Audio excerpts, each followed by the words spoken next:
très tôt, je crois, quand j'étais ado, au moment où tu fais tes cassettes, pour passer à des potes, tu marques toujours un nom de faux label au départ. Donc il y a vraiment tout de suite le rapport à la pochette. Donc au départ, je crois que je suis plutôt musicien, mais très vite le rapport à faire une pochette, quel label se pose là. Donc au début c'était complètement fictif, et puis très vite.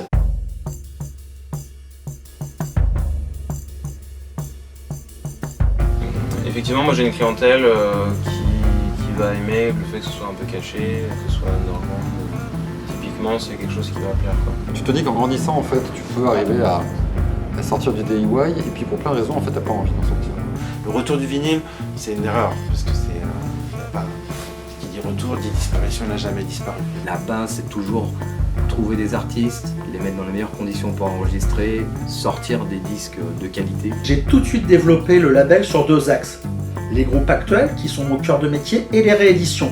Les tracks de réédition, c'est une façon de dire aussi que nous, avec les groupes actuels, on s'inscrit dans cette tradition de groupes alternatifs et on s'inscrit dans cette culture, dans cette contre-culture française. Les groupes ne demandent que ça, jouer. Donc c'est comme ça aussi qu'ils vivent, qu'ils peuvent écouler eux ce qu'ils font comme disque ou comme cassette à côté, parce que le vinyle étant trusté par les majors aujourd'hui, ils en reviennent au format cassette. Donc, Nous, on n'a pas d'impératif, on est bénévole, donc tant qu'il y a l'envie et tant qu'il y a le temps, on existera.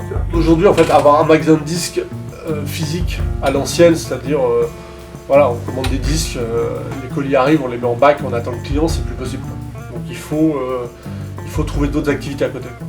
On a bien pris soin, absolument, qu'on n'ait absolument aucun moyen d'enrichir réellement le label. C'est-à-dire, on s'est dit, quand même 70% pour l'artiste, on risque de l'arnaquer si on en vend 100 000, ne prenons aucun risque.